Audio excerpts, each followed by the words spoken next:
ಓಂ ನಮೋ ಭಗವತೆ ವಿಶ್ವರೂಪಾಯ ನಮೋ ಭಗವತ್ಯೈ ಪ್ರಕೃತ್ಯೈ ನಮೋ ಭಗವತೆ ಚತುರ್ಮುಖಾಯ ನಮಃ ಸರ್ವೇಭ್ಯೋ ದೇವೇಭ್ಯಃ.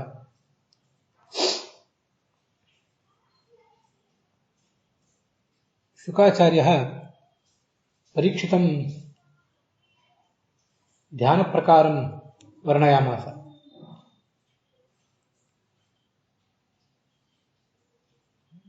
ತತ್ರ ಚ ವರ್ಣನೆ ಯದಿದಂ ತ್ರೈಲೋಕ್ಯಂ ಲೋಕಚತುರ್ದಶಿ. ಲೋಕಚತುರ್ದಶಿ ಭಗವತಃ ಶಿಲಾ ಪ್ರತಿಮಾ ಇವ ಲೋಹ ಪ್ರತಿಮಾ ಇವ ಪ್ರತಿಮಾ ವಿಶೇಷಃ. ತಥಾ ಚ ಸಾಧಕಃ ಅಸ್ಮಿನ್ ಬ್ರಹ್ಮಾಂಡೇ ಚತುರ್ಮುಖಂ ಬ್ರಹ್ಮಾಂಡಂ ದೃಷ್ಟ್ವಾ ತತ್ರ ಚ ತದಂತರ್ಯಾಮಿಣಂ ಭಗವಂತಂ ಪಶ್ಯೇತ್ ಇತಿ ತಸ್ಯ ಅರ್ಥಃ. ಪಾತಾಲಾದಯಃ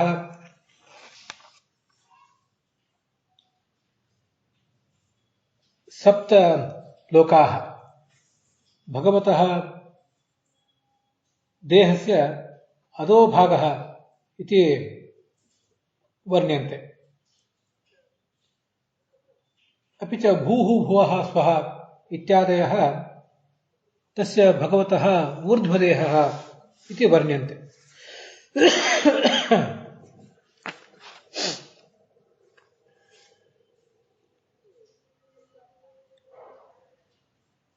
ಸಮಸ್ತ ಬ್ರಹ್ಮಾಂಡದಲ್ಲಿಯೂ ಕೂಡ ಚತುರ್ಮುಖ ಬ್ರಹ್ಮನನ್ನ ಮತ್ತೆ ಅಲ್ಲಿ ಭಗವಂತನನ್ನ ಕಾಣಬೇಕು ಅಂತ ಹೀಗೆ ವರ್ಣನೆ ಕೇಳಿ ಬರ್ತದೆ. ಪಾತಾಳ ಆತನ ಪಾದತಲ, ಸತ್ಯಲೋಕ ಆತನ ತಲೆ. ಇದು ಕಳೆದ ದಿವಸ ನಾವು ನೋಡಿರುವಂತಹ ಸಂಕ್ಷಿಪ್ತವಾದಂತಹ ಒಂದು ವಿವರಣ.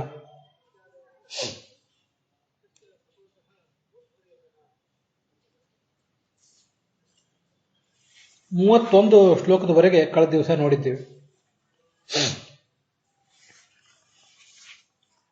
ಅದರ ನಂತರ ನಾವು ನೋಡಬೇಕಾದದ್ದು 32 ಅಲ್ಲಿಂದ 38ನೇ ಶ್ಲೋಕದವರೆಗೆ.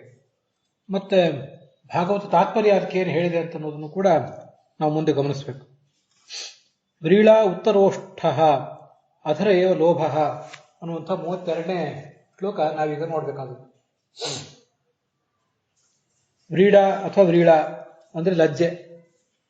ಆ ಲಜ್ಜೆ ಅನ್ನುವುದು ಭಗವಂತನ ಮೇಲಿನ ತುಟಿಯಿಂದ ಹುಟ್ಟಿದೆ. ಲೋಭ, ದುರಾಸೆ ಏನು ಈ ಜೀವರಲ್ಲಿ ಕಂಡು ಬರ್ತದೆ ಅದೆಲ್ಲ ಕೆಳಗಿನ ತುಟಿಯಿಂದ ಹುಟ್ಟಿದೆ. ಮತ್ತೆ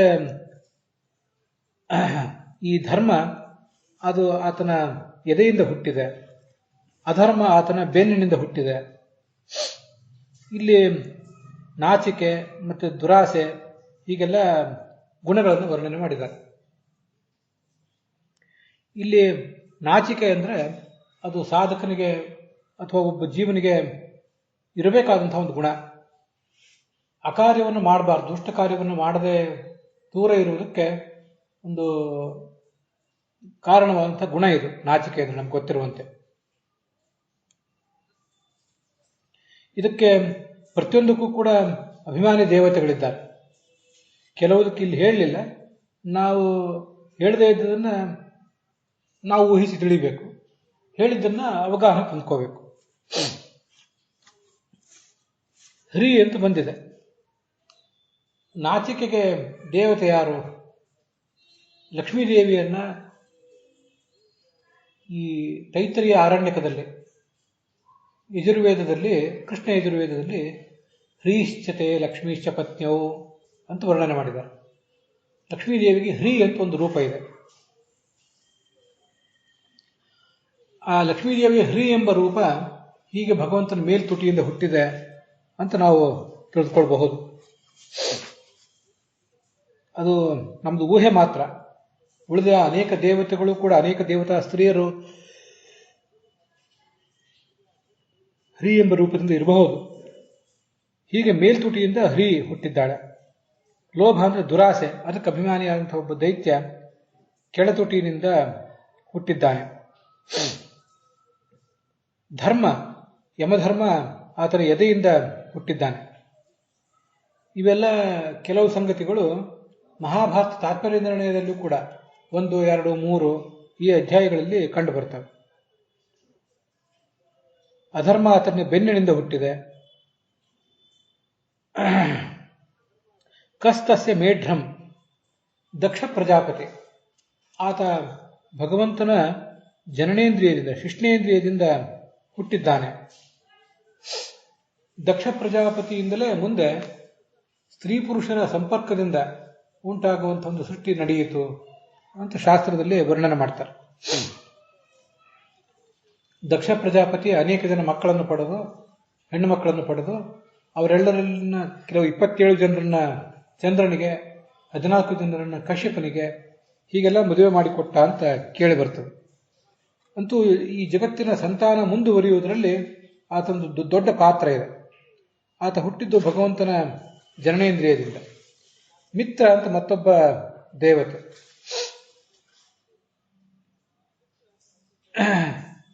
ಇವರೆಲ್ಲ 19, 20 ಇಂಥ ಕಕ್ಷೆಗಳಲ್ಲೆಲ್ಲ ಬರ್ತಾರೆ, ಈ ಮಿತ್ರ ಮೊದಲಾದ ದೇವತೆಗಳು.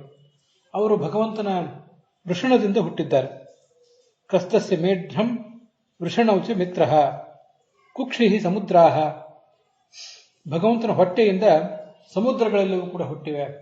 ಸಮುದ್ರ ಅಂದರೆ ವರುಣ ದೇವತೆ, ಸಮುದ್ರ ರಾಜ, ಅವನು ಹುಟ್ಟಿದ್ದಾನೆ. ಭಗವಂತನ ಎಲುಬುಗಳಿಂದ ಗಿರಯ ಅಸ್ಥಿ ಸಂಘಾಹ, ಭಗವಂತನ ಎಲುಬುಗಳಿಂದ ದೊಡ್ಡ ದೊಡ್ಡ ಬೆಟ್ಟಗಳು, ಹಿಮಾಲಯದ ದೇವತೆ ಮತ್ತೆ ವಿಂಧ್ಯ ಪರ್ವತದ ದೇವತೆ, ಹೀಗೆ ಅನೇಕ ಜನ ದೇವತೆಗಳೆಲ್ಲರೂ ಕೂಡ ಹುಟ್ಟಿರುವುದು ಆ ಭಗವಂತನ ಮೂಳೆಗಳಿಂದ. ಇಲ್ಲಿ ಈ ಮೂಳೆ ಅಂತನ್ನುವುದನ್ನ ಮುಂದೆ ಕೆಲವು ವರ್ಣನೆ ಮಾಡ್ತಾರೆ. ಸಪ್ತಧಾತುಗಳು ಅಂತ ಹೀಗೆಲ್ಲ, ಅದನ್ನೆಲ್ಲ ಬಹಳ ಎಚ್ಚರಿಕೆಯಿಂದ ಗಮನಿಸಬೇಕಾಗ್ತದೆ. ಹೇಗೆ ಅವರೆಲ್ಲರೂ ಹುಟ್ಟುತ್ತಾರೆ ಅಂತ. ಭಗವಂತನ ದೇಹ ಜ್ಞಾನಾನಂದಾತ್ಮಕವಾದದ್ದು. ಅದಕ್ಕೆ ಒಂದು ಮೂಳೆ ಅನ್ನುವುದು ಇರ್ತದ. ಮೂಳೆ ಅನ್ನುವುದೊಂದು ಧಾತು ನಮ್ಮ ದೇಹದಲ್ಲಿ. ನಮ್ಮ ದೇಹ ಸ್ಥಿರವಾಗಿ ನಿಲ್ಲಬೇಕಾದ್ರೆ ಆ ಎಲುಬು ಅಂತ ಅನ್ನೋದು ಬೇಕು. ಅದಿದ್ರೆ ದೇಹ ಸ್ಥಿರವಾಗಿ ನಿಂತೀತು, ಇಲ್ಲದೆ ಹೋದ್ರೆ ನಿಲ್ಲೋದಿಲ್ಲ.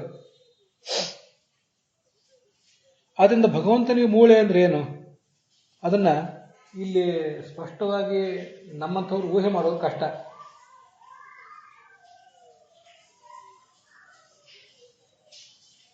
ಅಂತೂ ಅಲ್ಲಿ ಏನು ಬಂದಿದೆ ಅಂತ ಅನ್ನೋದನ್ನ ಹೇಳಿದ್ದೇನೆ. ಇಲ್ಲಿ 2 ವೃಷಣಗಳಿರ್ತವೆ. ಪ್ರತಿಯೊಬ್ಬ ವ್ಯಕ್ತಿಗೂ, ಭಗವಂತನಿಗೂ 2 ವೃಷಣಗಳಿವೆ. ಅವೆರಡೂ ವೃಷಣಗಳಿಂದ ಮಿತ್ರ ಮತ್ತು ವರುಣ ಅವರಿಬ್ಬರು ದ್ವಂದ್ವ ದೇವತೆಗಳು ಹುಟ್ಟಿದ್ದಾರೆ ಅಂತ, ಮಿತ್ರನನ್ನು ಇವರನ್ನು ಇಬ್ಬರನ್ನೂ ತಗೊಳ್ಬೇಕು ಅಂತ ಶಾಸ್ತ್ರ ಇಲ್ಲಿ ವರ್ಣನೆ ಮಾಡ್ತಾರೆ. ಸಮುದ್ರದ ಅಭಿಮಾನಿ ದೇವತೆ ಯಾರು ಅಂತ ವರ್ಣನೆ ಮಾಡಲಿಲ್ಲ. ಕೆಲವು ಕಡೆ ಬಂದಿದೆ, ಕೆಲವು ಕಡೆ ಬಂದಿಲ್ಲ. ವಿಜಯಧ್ವಜರು ಹೇಳುವಂತೆ ಮಿತ್ರ ಮತ್ತು ವರುಣರಿಬ್ಬರು ಕೂಡ ವೃಷಣದಿಂದ ಹುಟ್ಟಿದ್ದಾರೆ. ಅದರಿಂದ ಮಿತ್ರ ಮಾತ್ರ ಹುಟ್ಟಿದ್ದಾನೆ ಅಂತ ವರ್ಣನೆ ಮಾಡ್ತಾರೆ ಯಾದವಾರರು. ಅಂತೂ ಸಮುದ್ರದ ದೇವತೆ ವರುಣ ಅಂತ ಹೀಗೆ ಭಾವಿಸಲಿಕ್ಕೆ ತೊಂದರೆ ಇಲ್ಲ.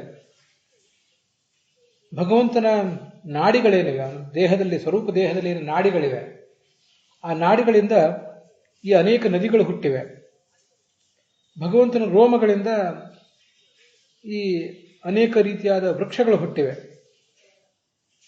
ಭಗವಂತನ ವೀರ್ಯದಿಂದ ಅನ್ನ ಹುಟ್ಟಿದೆ, ನಾವೆಲ್ಲೂ ಸ್ವೀಕಾರ ಮಾಡುವಂತಹ ಅನ್ನ ಹುಟ್ಟಿದೆ. ಇಲ್ಲಿಯೂ ಅಷ್ಟೆ. ಅದೇನು ವೀರ್ಯ ಅಂದ್ರೆ ಏನರ್ಥ, ಅದು ನಮಗೆ ಗೊಂದಲಕ್ಕೆ ಕಾರಣ ಆಗ್ತದೆ. ಅಷ್ಟು ಸುಲಭದ ಸಂಗತಿ ಅಲ್ಲ. ಒಬ್ಬ ಪುರುಷನ ದೇಹದಲ್ಲಿ ವೀರ್ಯ ಅಂದ್ರೆ ಏನರ್ಥ, ಅದನ್ನು ಶುಕ್ಲ ಅಂತಾರೆ. ಸ್ತ್ರೀಯ ದೇಹದಲ್ಲಿ ಅದನ್ನು ಶೋಣಿತ ಅಂತಾರೆ.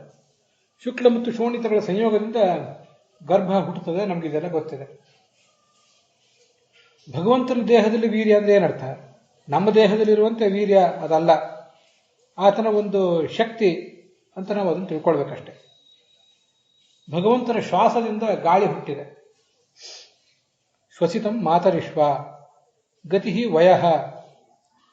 ಭಗವಂತನ ಗಮನ ಕ್ರಿಯೆಯಿಂದ ಭಗವಂತ ಒಂದು ಸ್ಥಳದಿಂದ ಮತ್ತೊಂದು ಸ್ಥಳಕ್ಕೆ ನಡ್ಕೊಂಡು ಹೋಗೋ ಕ್ರಿಯೆ ಏನಿದೆ ಅದರಿಂದ ಆಯುಷ್ಯ ಅನ್ನೋದು ಹುಟ್ಟಿದೆ. ನಾವೆಲ್ಲರೂ ಕೂಡ ಒಂದು ನಿರ್ದಿಷ್ಟ ಕಾಲದವರೆಗೆ ಬದುಕ್ತೇವಲ್ಲ, ಹಾಗೆ ಬದುಕುವುದೆಲ್ಲವೂ ಕೂಡ ಈ ರೀತಿಯಾಗಿ ನಿಮ್ಮೆಲ್ಲರ ಆಯುಷ್ಯ ಅಂತ ಅನ್ನೋದು ಆ ಭಗವಂತನ ಗತಿಯಿಂದ ಹುಟ್ಟಿದೆ. ಪ್ರಾಣಿನಾಂ ಜೀವನಾವಧಿ ಲಕ್ಷಣಂ. ಪ್ರಾಣಿಗಳ ಜೀವನ ಅವಧಿ, ಜೀವನದ ಡ್ಯೂರೇಷನ್ ಏನಿದೆ ಅದು ಹುಟ್ಟಿರುವುದು ಭಗವಂತನ ಕ್ರಿಯೆಯಿಂದ, ಗಮನ ಕ್ರಿಯೆಯಿಂದ. ಭಗವಂತ ಆಸೀನೋ ದೂರಂ ವ್ರಜತೆ ಶಯಾನೋ ಯಾತಿ ಸರ್ವಶಃ ಅಂತ ಕಾಠಕೋಪನಿಷತ್ತು ಹೇಳಿರುವಂತೆ ಒಂದೇ ಕಡೆ ಕೂತ್ಕೊಂಡಿದ್ದಾನೆ, ಆದರೂ ದೂರ ದೂರದ ಪ್ರದೇಶಗಳಿಗೆ ಹೋಗ್ತಾ ಇದ್ದಾನೆ. ನಮ್ಮೊಳಗೂ ಒಬ್ಬ ಭಗವಂತ ಇದ್ದಾನೆ. ಗರ್ಭೋತ್ಪತ್ತಿ ಅಂದರೆ ಭಗವಂತನ ಉತ್ಪತ್ತಿ ಅಂತ ಶಾಸ್ತ್ರದಲ್ಲಿ ವರ್ಣನೆ ಮಾಡಿದ್ದಾರೆ, ನಮಗದೆಲ್ಲ ಗೊತ್ತಿದೆ. ನಮ್ಮೊಳಗೂ ಒಬ್ಬ ಭಗವಂತ ಇದ್ದಾನೆ, ಆತ ನಿತ್ಯ ಚಲನಶೀಲನಾಗಿದ್ದಾನೆ. ಆತ ನಿತ್ಯ ಚಲನಶೀಲನಾಗಿರುವುದರಿಂದ ನಮ್ಮ ಆಯುಷ್ಯವೂ ಕೂಡ ಮುಂದುವರೆದಿದೆ. ಭಗವಂತನ ಗಮನ ಕ್ರಿಯೆಯಿಂದ ನಮ್ಮ ಆಯುಷ್ಯ ಹುಟ್ಟುವುದು ಅಂದರೆ, ಆಯುಷ್ಯ ಅಂದರೆ ಪ್ರತಿ ಕ್ಷಣವೂ ಮುನ್ನಡೀತಾ ಇರ್ತದೆ. ನಮ್ಮ ದೇಹ ಯಾವತ್ತಾದರೂ ಒಂದು ಬಾರಿ ಮಲಗಬಹುದು, ಅನಾರೋಗ್ಯದ ಕಾರಣದಿಂದ, ದಣ್ಣಿನ ಕಾರಣದಿಂದ, ನಿದ್ರೆಯಿಂದ ಅದು ಮಲಗಬಹುದು. ಆದರೆ ಈ ಆಯುಷ್ಯ ಮಾತ್ರ ಒಂದು ಹುಟ್ಟಿದ ಮಗುವಿಗೆ ಹುಟ್ಟಿದ ಕ್ಷಣದಿಂದಲೇ ಅದರ ಆಯುಷ್ಯ ಗಣನೆ, ಕೌಂಟ್ ಡೌನ್, ಕ್ಷಣಗಣನೆ ಪ್ರಾರಂಭ ಕಾಣುತ್ತದೆ. ಅದರಂತೆ ಅವೆಲ್ಲ ನಮ್ಮ ಆಯುಷ್ಯದ ಕ್ಷಣಗಣನೆ ಪ್ರಾರಂಭ ಆಗುವುದು ಯಾವುದರಿಂದ? ನಿತ್ಯ ಚರಣಶೀಲನಾದಂತಹ ಭಗವಂತನಿಂದ. ಈಶನ್ನಪಿ ಹಿ ಲೋಕಸ್ಯ ಸರ್ವಸ್ಯ ಜಗತಃ ಪ್ರಭು ಕರ್ಮಾಣಿ ಕುರುತೆ ನಿತ್ಯಂ ಕೀನಾಶೈವ ದುರ್ಬಲ ಅಂತ ಮಹಾಭಾರತದ ಒಂದು ಮಾತು ಉದ್ಯೋಗ ಪರ್ವದಲ್ಲಿ, ಅದು ಆಚಾರ್ಯರು ಭಾಗವತ ತಾತ್ಪರ್ಯದಲ್ಲಿ ಉದ್ಧರಿಸಿದ್ದಾರೆ. ಸಮಸ್ತ ಜಗತ್ತಿನ ಒಡೆಯ ಈ ಭಗವಂತ, ಎಲ್ಲವನ್ನೂ ತನ್ನ ವಶದಲ್ಲಿ ಇಟ್ಕೊಂಡಂತವನು. ಆದರೆ ಕರ್ಮಾಣಿ ಕುರುತೆ ನಿತ್ಯಂ, ನಿತ್ಯವೂ ಒಂದಲ್ಲ ಒಂದು ಕೆಲಸವನ್ನು ಆತ ಮಾಡ್ತಾನೆ ಇದ್ದಾನೆ. ಕೀನಾಶೈವ ದುರ್ಬಲ, ಒಬ್ಬ ದುರ್ಬಲನಾದ ರೈತ ಹೇಗೋ ಹಾಗೆ ಈ ಭಗವಂತ ಪ್ರತಿಯೊಂದು ಕ್ಷಣದಲ್ಲೂ ಕೂಡ ಒಂದಲ್ಲ ಒಂದು ಕ್ರಿಯೆಯನ್ನು ಮಾಡ್ತಾನೆ ಇದ್ದಾನೆ. ಆತ ಎಂದೂ ಕೂಡ ಆಲಸ್ಯಾಗಿ ಒಂದು ಸ್ಥಳದಲ್ಲಿ ಕೂತದ್ದಿಲ್ಲ. ವರ್ತಯೇವಚ ಕರ್ಮಣಿ ಅಂತ ಭಗವದ್ಗೀತಾದಲ್ಲಿ ಕೂಡ ಹೇಳ್ತಾನೆ. ನಾನು ಒಂದಲ್ಲ ಒಂದು ಕ್ರಿಯೆಯನ್ನು ಮಾಡ್ತಾನೆ ಇದ್ದೇನೆ. ಅದು ಕಾಲಿನಿಂದ ಹೋಗುವ ಕ್ರಿಯೆ ಇರಬಹುದು, ಮತ್ತಾವುದೇ ಕ್ರಿಯೆ ಇರಬಹುದು. ಅಂತೂ ಭಗವಂತನೇ, ಕಾಲಪುರುಷನಾದ ಭಗವಂತನೇ, ಅವನು ನಿತ್ಯ ಚಲನಶೀಲ. ಅವನಿಂದಾಗಿ ನಮ್ಮ ಆಯುಷ್ಯ ಹುಟ್ಟಿದೆ ಅನ್ನುವುದು ತುಂಬ ನಮಗೆ ಕನ್ವಿನ್ಸ್ ಆಗುವಂಥ ಸಂಗತಿ. ಬೇರೆ ಬೇರೆ ಕ್ರಿಯೆಗಳು, ಅದೆಲ್ಲದರಿಂದ ಈ ಗುಣ ಪ್ರವಾಹ ಅಂತ ಹುಟ್ಟಿದೆ. ಸತ್ವ, ರಜಸ್ಸು, ತಮಸ್ಸು ಮೊದಲಾದವುಗಳ ಒಂದು ಪ್ರವಾಹ, ಅವು ಒಂದೊಂದು ರೀತಿಯಾಗಿ ವರ್ತಿಸ್ತಿರ್ತವೆ. ಸತ್ವ, ರಜಸ್ಸು, ತಮಸ್ಸು ಅನ್ನೋ ಮೂರು ಗುಣಗಳು ಒಂದೇ ರೀತಿಯಾಗಿರೋದಿಲ್ಲ, ಹೆಚ್ಚು ಕಡಿಮೆ ಆಗ್ತಿರ್ತವೆ, ನಮಗದು ಗೊತ್ತಿದೆ. ಹೀಗೆ ಆ ಗುಣಗಳ ಪ್ರವಾಹ ಅದೇ ನಮ್ಮ ಜೀವನವನ್ನು ಮುನ್ನಡೆಸುವುದು. ಭಗವಂತನ ಭಿನ್ನ ಭಿನ್ನ ಕ್ರಿಯೆಗಳು, ಕೈಗಳ ಕ್ರಿಯೆ, ಕಾಲುಗಳ ಕ್ರಿಯೆ, ತೋಳಿನ ಕ್ರಿಯೆ, ಕುತ್ತಿಗೆಯ ಕ್ರಿಯೆ. ಭಗವಂತ ಹೀಗೆ ಸಹಸ್ರ ಶೀರ್ಷ, ಇದನ್ನು ನಾವು ಗಮನಿಸಬೇಕು. ಸಾವಿರಾರು ತಲೆಗಳಿವೆ ಭಗವಂತನಿಗೆ, ಸಾವಿರ ತೋಳುಗಳಿವೆ, ಸಾವಿರ ಕಾಲುಗಳಿವೆ. ಈ ಎಲ್ಲ ಅಂಗಾಂಗಗಳಿಂದಲೂ ಕೂಡ ಆತ ಒಂದಲ್ಲ ಒಂದು ರೀತಿಯಾದ ಕ್ರಿಯೆಯನ್ನು ಪ್ರತಿ ಕ್ಷಣವೂ ಮಾಡ್ತಾನೆ ಇರ್ತಾನೆ. ಆತ ಮಾಡುವ ಆ ಕ್ರಿಯೆಗಳಿಂದಲೇ ಸತ್ವ, ರಜಸ್ಸು, ತಮಸ್ಸು ಅನ್ನೋ ಮೂರು ಗುಣಗಳಲ್ಲಿ ಒಂದೇನೋ ಬದಲಾವಣೆ ಕಂಡು ಅವುಗಳಿಂದ ಈ ಜಗತ್ತು ನಾನಾ ರೀತಿಯಾದಂಥ ಏಳು ಬೀಳುಗಳನ್ನು ಪಡಿತಿರ್ತದೆ.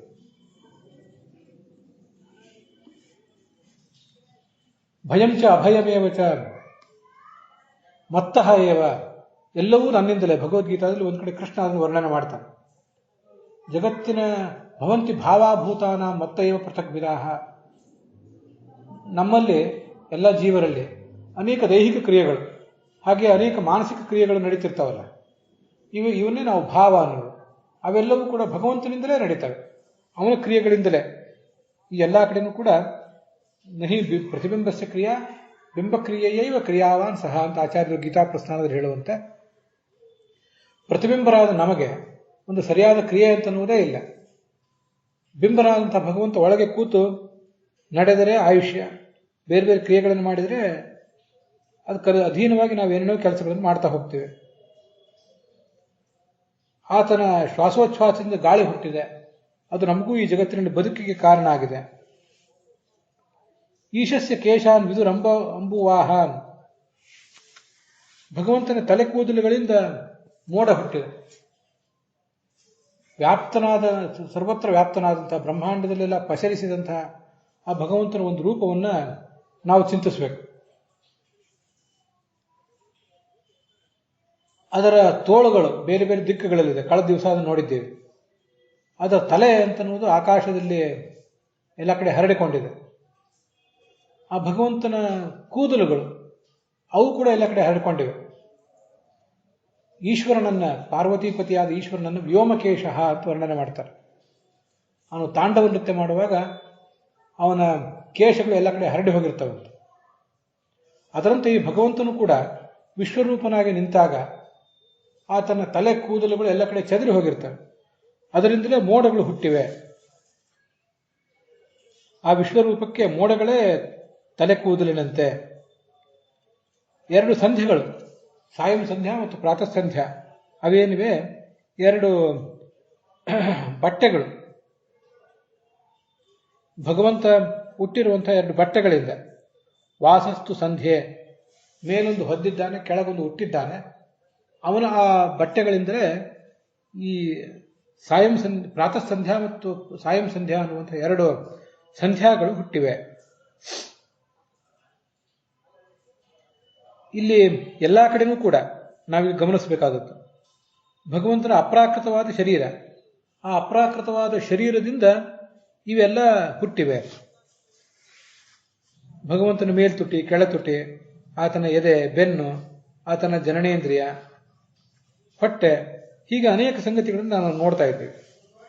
ಕುತ್ತಿಗೆ, ತಲೆ, ಇವೆಲ್ಲವೂ ಕೂಡ ಭಗವಂತನ ಅಪ್ರಾಕೃತವಾದ ಶರೀರದಿಂದ ಅಭಿನ್ನವಾದಂತಹ ಕ್ರಿಯೆಗಳಿವೆ.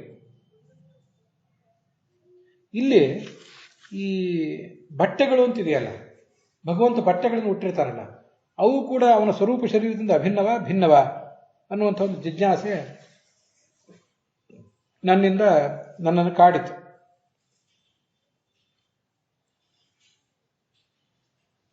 ಭಗವಂತನಿಗೆ ಅವನ ಸ್ವರೂಪ ಶರೀರದಿಂದ ಅಭಿನ್ನವಾದಂತಹ ಬಟ್ಟೆಗಳೂ ಇವೆ. ಹಾಗೆಯೇ ಭಗವಂತ ಶುದ್ಧ ಸತ್ವಾತ್ಮಕವಾದಂತಹ ಕೆಲವು ಬಟ್ಟೆಗಳನ್ನು ಕೂಡ ಧರಿಸಬಹುದು. ಶಂಖ, ಚಕ್ರ ಇತ್ಯಾದಿಗಳನ್ನ ಭಗವಂತ ಕೈಯಲ್ಲಿ ಧರಿಸಿರ್ತಾನಲ್ಲ, ಅವು ಭಗವಂತನಲ್ಲಿರುವಂತಹ ಕೆಲವು ಆಯುಧಗಳು. ಭಗವಂತನ ಸ್ವರೂಪ ಶರೀರದಿಂದ ಅಭಿನ್ನವಾದದ್ದೇ ಕೆಲವಿವೆ. ಆತನ ಸ್ವರೂಪ ಶರೀರದಿಂದ ಭಿನ್ನವಾದದ್ದು ಶುದ್ಧ ಸತ್ವಾತ್ಮಕವಾದದ್ದು ಇನ್ನು ಕೆಲವಿವೆ. ಆ ಶುದ್ಧ ಸತ್ವಾತ್ಮಕವಾದದ್ದು ಅಥವಾ ಆಯಾ ದೇವತಾ ರೂಪವಾದದ್ದು ಅವುಗಳನ್ನು ಆತ ಕೈಯಲ್ಲಿ ಹಿಡಿದಿದ್ದಾನೆ. ದೇವತೆಗಳನ್ನು ತನ್ನ ಅಂಗಾಂಗಗಳಲ್ಲಿ ಆತ ಧರಿಸಿರ್ತಾನೆ. ಶುದ್ಧ ಸತ್ವಾತ್ಮಕವಾದಂತಹ ಕೆಲವು ಆಯುಧಗಳನ್ನು, ಬಟ್ಟೆಗಳನ್ನು ಆತ ಧರಿಸಿರ್ತಾನೆ. ಇದು ಈ ಭಾಗವತದ 6ನೇ ಸ್ಕಂದದಲ್ಲಿ ನಾರಾಯಣ ವರ್ಮದಲ್ಲಿ ವರ್ಣನೆಗೆ ಬಂದಿದೆ. ಯಥೈಕಾಜ್ಞಾನುಭಾವೇನ ವಿಕಲ್ಪರಹಿತ ಸ್ವಯಂ ಭೂಷಣ ಆಯುಧ ಲಿಂಗಾಖ್ಯಾ ದತ್ತೇ ಶಕ್ತಿ ಸುಮಾಯಯ. ಈ ಭಗವಂತ ಒಬ್ಬನೇ ಇದ್ದಾನೆ. ಒಬ್ಬನೇ ಇದ್ರೂ ಕೂಡ ಆತ ಅಭಿನ್ನ. ಆದರೂ ಕೂಡ ತನ್ನ ಶಕ್ತಿಯಿಂದ, ಸ್ವಮಾಯಯ, ತನ್ನ ಶಕ್ತಿಯಿಂದ ಅನೇಕ ರೂಪಗಳನ್ನು ಆತ ತಾಳ್ತಾನೆ. ಅದರಲ್ಲಿ ಆಯುಧವು ಕೂಡ ಒಂದು. ಆಯುಧದ ರೂಪದಿಂದಲೂ ತಾನೇ ಇರ್ತಾನೆ. ಶಂಖ, ಚಕ್ರ ಇತ್ಯಾದಿ ಆಯುಧ ರೂಪದಿಂದಲೂ ತಾನೇ ಇರ್ತಾನೆ. ಶಂಖ, ಚಕ್ರ ಇತ್ಯಾದಿ ರೂಪದಿಂದ, ಈ ಚಕ್ರ ರೂಪದಿಂದ ಕೆಲವು ಬಾರಿ ದುರ್ಗೆ, ವಾಯು ರೂಪದಿಂದ ಗದೆ, ಅವರು ಕೆಲವು ಬಾರಿ ಇರ್ತಾರೆ. ಹೀಗೆ ಅವರು ಇರೋದಿಲ್ಲ ಅಂತಲ್ಲ, ಅನೇಕ ಬಾರಿ ತಾನೇ ಇರ್ತಾನೆ. ಅದನ್ನು ಕೂಡ ನಾವು ಗಮನಿಸಬೇಕು. ನಮಸ್ವಾಯುಧಾಯ ಚ ಅಂತ ರುದ್ರಾಧ್ಯಾಯದಲ್ಲೂ ಇದೆ ಅಂತ ನೆನಪು.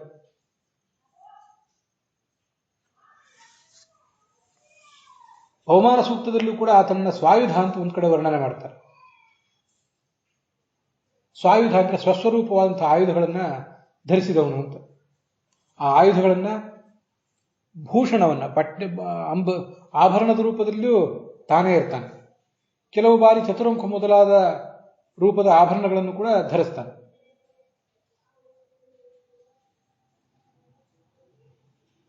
ಹಾಗೆ ಈ ಬಟ್ಟೆ ರೂಪದಿಂದಲೂ ಕೂಡ ಕೆಲವು ಬಾರಿ ತಾನೇ ಇರ್ತಾನೆ.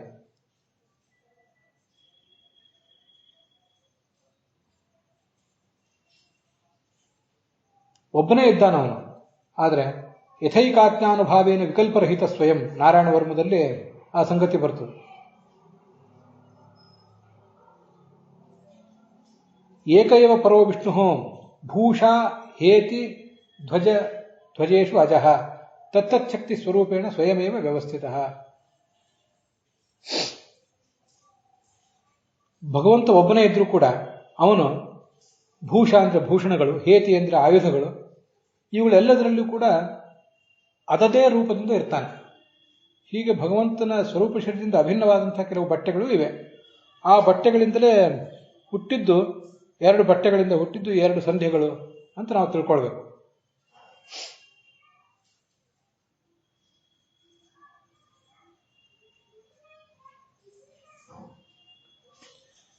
ಮತ್ತೆ ಮೂಲ ಪ್ರಕೃತಿ ಲಕ್ಷ್ಮೀದೇವಿ ಏನಿದ್ದಾಳೆ, ಅವ್ಯಕ್ತ ಅಂದರೆ ಲಕ್ಷ್ಮೀದೇವಿ, ಅದು ಆತನ ಹೃದಯ. ಲಕ್ಷ್ಮೀದೇವಿ ಆತನ ಹೃದಯದ ಅರಸಿ, ಆತನ ಪಟ್ಟದರಸಿ, ಅದೊಂದು ಅಭಿಪ್ರಾಯ ಇದ್ದೇ ಇದೆ. ಅದಲ್ಲದೆ ಆತನ ಹೃದಯದಿಂದ ಹುಟ್ಟಿದವಳು ಆ ಲಕ್ಷ್ಮೀದೇವಿ. ಹೃದಯ ಅಂತನ್ನುವುದು ಈ ನಮ್ಮ ದೇಹದಲ್ಲಿ ಅತ್ಯಂತ ಪ್ರಧಾನವಾದಂತಹ ಒಂದು ಭಾಗ. ಆ ಭಾಗದಿಂದ ಹುಟ್ಟಿದ್ದು ಈ ಲಕ್ಷ್ಮೀದೇವಿ. ದೇವತೆಗಳು ಅನೇಕ ರೂಪದಿಂದ ಹುಟ್ಟುತ್ತಿರ್ತಾರೆ. ಅದರಲ್ಲಿ ಇದು ಒಂದು ರೂಪದಿಂದಲೂ ಕೂಡ ಆಕೆ ಹುಟ್ಟಿದ್ದಾಳೆ ಅಂತ ನಾವು ತಿಳ್ಕೊಳ್ಬೇಕು. ಮುಂದೆ ಚತುರ್ಮುಖ ಬ್ರಹ್ಮ ಇತ್ಯಾದಿಗಳ ಬಗ್ಗೆ ಹೇಳ್ತಾರೆ. ಸಚಂದ್ರಮ ಸರ್ವ ವಿಕಾರ ಕೋಶ, ನಮ್ಮ ಎಲ್ಲ ಥರದ ವಿಕಾರಗಳು, ಮನಸ್ಸಿನ ಆಲೋಚನೆಗಳು, ದ್ವೇಷ, ಇಚ್ಛೆ, ಜ್ಞಾನ, ಅಜ್ಞಾನ, ಸಂಶಯ, ವಿಪರೀತ ಜ್ಞಾನ, ಈ ಥರದ ಎಲ್ಲ ರೀತಿಯಾದಂತಹ ವಿಕಾರಗಳು ಕೂಡ ಕೋಶವಾಗಿ ಖಜಾನೆಯಾಗಿರುವುದು ನಮ್ಮ ಮನಸ್ಸು. ಭಗವಂತನ ಮನಸ್ಸಿನಲ್ಲಿ ಇಂಥ ವಿಕಾರಗಳೇನೂ ಇಲ್ಲ. ಸರ್ವ ವಿಕಾರ ಕೋಶ ಅಂತ ಹೇಳುವುದು ನಮ್ಮ ಮನಸ್ಸನ್ನ. ಯಾಕೆಂದ್ರೆ ನಮ್ಮ ಮನಸ್ಸು ಅನೇಕ ರೂಪದಿಂದ ವಿಕಾರ ಹೊಂದುತ್ತದೆ. ಆದರೆ ಭಗವಂತನ ಮನಸ್ಸು ಅನೇಕ ರೂಪದಿಂದ ವಿಕಾರ ಹೊಂದುವಂಥದ್ದಲ್ಲ, ನಮ್ಮ ಮನಸ್ಸಿನಂತೆ ಅಲ್ಲ ಅದು. ನಮ್ಮಲ್ಲಿ ವೃತ್ತಿರೂಪವಾದ ಜ್ಞಾನ ಅಂದರೆ ಮನೋರೂಪವಾದ ಜ್ಞಾನ, ಸಾಕ್ಷಿ ರೂಪವಾದ ಜ್ಞಾನ ಅಂತ ಎರಡೆರಡು ಇರ್ತವೆ ನಾವು ಸಂಸಾರಾವಸ್ಥೆಯಲ್ಲಿದ್ದಾಗ. ಆದರೆ ಭಗವಂತನಿಗೆ ಆ ವೃತ್ತಿರೂಪವಾದ ಜ್ಞಾನ, ಮನೋರೂಪವಾದ ಜ್ಞಾನ ಅಂತ ಒಂದಿಲ್ಲ. ಯಾಕೆಂದ್ರೆ ನಮ್ಮಂತೆ ಆತನಿಗೆ ಜಡವಾದ ಮನಸ್ಸಿಲ್ಲ. ನಾವು ಈ ಸಂಸಾರದಲ್ಲಿ ಅನಾದಿ ಕಾಲದಿಂದ ಏನಿದ್ದೇವೆ, ಆ ಜಡವಾದಂತಹ ಮನಸ್ಸು ಕೂಡ ನಮ್ಮ ಜೊತೆಗೆ ಯಾವತ್ತೂ ಇದ್ದೇ ಇರ್ತದೆ. ಮುಕ್ತಿಗೆ ಹೋಗುವ ತನಕನೂ ಅದಿರ್ತದೆ. ಆದರೆ ಭಗವಂತನಿಗೆ ಜಡವಾದಂತಹ ಮನಸ್ಸು ಯಾವುದೂ ಇಲ್ಲ. ಆತನ ಸ್ವರೂಪ ಶರೀರದಿಂದ ಅಭಿನ್ನವಾದಂತಹ ಒಂದು ಶಕ್ತಿಯನ್ನೇ ನಾವು ಮನಸ್ಸು ಅಂತ ಹೇಳುವುದಷ್ಟೇ. ಹೀಗೆ ಸರ್ವ ವಿಕಾರ, ಎಲ್ಲ ಥರದ ಇಲ್ಲಿ ವಿಕಾರಗಳು ಅಂದರೆ ಬದಲಾವಣೆಗಳು, ಮಣ್ಣಿನ ವಿಕಾರ ಘಟ, ಬಂಗಾರದ ವಿಕಾರ ಆಭರಣ ಅಂತ ಹೀಗೆ ಹೇಳ್ತೀವಲ್ಲ, ಆ ಥರದ ವಿಕಾರ ಅಂತ ಅರ್ಥ ಅಲ್ಲ ಇಲ್ಲಿ. ಇಲ್ಲಿ ವಿಕಾರ ಅಂದರೆ ರೂಪಾಂತರಗಳು. ಭಗವಂತನ ಸ್ವರೂಪದಿಂದಲೇ ರಾಮ ಹುಟ್ಟಿದ್ದಾನೆ, ಕೃಷ್ಣ ಹುಟ್ಟಿದ್ದಾನೆ ಅಂದರೆ ಅವು ಕೂಡ ವಿಕಾರ ಅಲ್ಲ. ಹಾಲು ಹೇಗೆ ಮೊಸರಾಗಿ ಪರಿಣತ ಆಗ್ತದೋ, ಬೆಣ್ಣೆ ಹೇಗೆ ತುಪ್ಪದ ರೂಪದಿಂದ ಪರಿಣತ ಆಗ್ತದೋ, ಅಂಥ ವಿಕಾರ ಅಲ್ಲ ಇದು. ಪ್ರಾಕೃತವಾದ ವಿಕಾರ ಅಲ್ಲ. ಇವೆಲ್ಲವೂ ಕೇವಲ ಅಭಿವ್ಯಕ್ತಿ. ಭಗವಂತನ ಮನಸ್ಸಿನಿಂದಲೇ ಎಲ್ಲ ಸಂಗತಿಗಳು ಕೂಡ ಅಭಿವ್ಯಕ್ತ ಆಗಿವೆ. ಅಂಥ ಆ ಮನಸ್ಸಿನಿಂದ ಹುಟ್ಟಿದವನು ಚಂದ್ರಮ. ಚಂದ್ರಮ ಮನಸ್ಸೋ ಜಾತಃ ಅಂತ ಹೀಗೆ ಅವನು ವರ್ಣನೆ ಮಾಡ್ತಾರೆ. ಚಂದ್ರ ಸೂರ್ಯರಿಬ್ಬರು ಕಣ್ಣಿನಿಂದಲೂ ಹುಟ್ಟಿದ್ದಾರೆ. ಚಂದ್ರ ಸೂರ್ಯಾಗ್ನೇತ್ರಂ ಅಂತ ಅವನನ್ನ ಬೇರೆ ಬೇರೆ ಕಡೆ ವರ್ಣನೆ ಮಾಡಿದ್ದಾರೆ. ಅದಲ್ಲದೆ ಚಂದ್ರ ಮನಸ್ಸಿನಿಂದಲೂ ಕೂಡ ಹುಟ್ಟಿದ್ದಾನೆ. ಚತುರ್ಮುಖ ಆತನ ಬುದ್ಧಿಯಿಂದ ಹುಟ್ಟಿದ್ದಾನೆ. ಆ ಭಗವಂತನ ಒಂದು ವಿಶಾಲವಾದ ಪ್ರತಿಮಾ ಏನಿದೆ, ಆ ಪ್ರತಿಮಾಗೆ ಚತುರ್ಮುಖ ಅಂತನ್ನುವುದೇ ಬುದ್ಧಿ. ರುದ್ರ ಅದರ ಅಹಂಕಾರ, ಅರ್ಥಾತ್ ಭಗವಂತನ ಅಹಂಕಾರದಿಂದ ರುದ್ರ ಹುಟ್ಟಿದ್ದಾನೆ. ಅಂತ ಈಗ ಅದರ ತಾತ್ಪರ್ಯ ಆಗ್ತದೆ. ಭಗವಂತನಲ್ಲಿ ಅಹಂಕಾರ ಅಂದ್ರೆ ಏನು? ಅಂತಃಕರಣ ಅಹಂಕಾರ ಅಂತ ವಿಜಯಧ್ವಜರು ಅದನ್ನು ಬರೆದಿದ್ದಾರೆ. ಮುಂದೆ ಈ ವಿಜಯಧ್ವಜರು ಯಾದವಾರ್ಯ ಮೊದಲಾದ ಟಿಪ್ಪಣಿಗಳನ್ನ ನಾವಿನ್ ಮುಂದೆ ಮತ್ತೊಂದ್ಸರಿ ನೋಡೋರಿದ್ದೇವೆ. ಆದರೂ ಈಗ ಅಲ್ಲಲ್ಲಿ ಪ್ರಸಂಗದಲ್ಲಿ ಹೇಳಿದೆ ಆ ಭಗವಂತನ ಅಂತಃಕರಣ ಅದನ್ನೇ ಅಹಂಕಾರ ಅಂತ ಹೇಳುವುದು. ಅದರಿಂದಲೇ ಈ ರುದ್ರ ಹುಟ್ಟಿದ್ದಾನೆ. ಮನಸ್ಸು, ಬುದ್ಧಿ, ಅಹಂಕಾರ, ಚಿತ್ತ, ಚೇತನ ಅಂತ ಹೀಗೆ ನಮ್ಮ ಮನಸ್ಸಿಗೆ 5 ವಿಭಾಗಗಳಿವೆ. ಭಗವಂತನ ಸ್ವರೂಪ ಶರೀರದಲ್ಲಿಯೂ ಕೂಡ ಮನಸ್ಸು, ಬುದ್ಧಿ, ಅಹಂಕಾರ ಇವೆಲ್ಲವೂ ಇವೆ. ನಮ್ಮ ಮನಸ್ಸು, ಬುದ್ಧಿ, ಅಹಂಕಾರ, ಚಿತ್ತ, ಚೇತನ ಎಂಬ ದೃಷ್ಟಿಯಿಂದ ಅದನ್ನು ನಾವು ಅಳೆಯಬಾರ್ದಷ್ಟೇ. ಭಗವಂತನ ಬುದ್ಧಿ ಅಂದರೆ ಅದು ಅಪ್ರಾಕೃತವಾದ ಅವ್ಯಾಕೃತವಾದ ಬುದ್ಧಿ, ಹಾಗೆ ಅಹಂಕಾರ, ಹಾಗೆ ಮನಸ್ಸು. ಅಲ್ಲಿ ಭಗವಂತನ ಬುದ್ಧಿಯಿಂದ ಚತುರ್ಮುಖ ಹುಟ್ಟಿದ, ಅಹಂಕಾರದಿಂದ ರುದ್ರ ಹುಟ್ಟಿದ. ಆತನ ಉಗುರುಗಳಿಂದ ಈ ಹೇಸರಗತ್ತೆ, ಕುದುರೆ, ಒಂಟೆ, ಆನೆ ಮೊದಲಾದ ಪ್ರಾಣಿಗಳೆಲ್ಲವೂ ಹುಟ್ಟಿದವು. ಉಳಿದ ಅನೇಕ ಪಶುಗಳಿವೆ, ಅವೆಲ್ಲವೂ ಕೂಡ ಭಗವಂತನ ಸೊಂಟದಿಂದ ಹುಟ್ಟುತ್ತವೆ. ಭಗವಂತನ ಶಬ್ದೋಚ್ಚಾರಣೆಯಿಂದ, ಅವನೇನು ಶಬ್ದವನ್ನು ಉಚ್ಚಾರ ಮಾಡ್ತಾನೆ ಅದರಿಂದ ಎಲ್ಲ ಜಗತ್ತಿನ ಮಾತುಗಳು ಕೂಡ ಹುಟ್ಟಿವೆ. ಭಗವಂತನ ವಿಚಾರ ಶಕ್ತಿಯಿಂದ, ಆಲೋಚನಾ ಶಕ್ತಿಯಿಂದ ಮುಖ್ಯ ಪ್ರಾಣ ಹುಟ್ಟಿದ್ದಾನೆ. ಮನುಹು ಮನೀಷಾ, ಮನೀಷಾ ಅಂತಿದೆ. ಮನೀಷಾ ಅಂದ್ರೆ ವಿಚಾರ ಶಕ್ತಿ. ಅದರಿಂದ ಈ ಮನು ಆತ ಹುಟ್ಟಿದ್ದಾನೆ ಅಂತ ಅದರ ತಾತ್ಪರ್ಯ.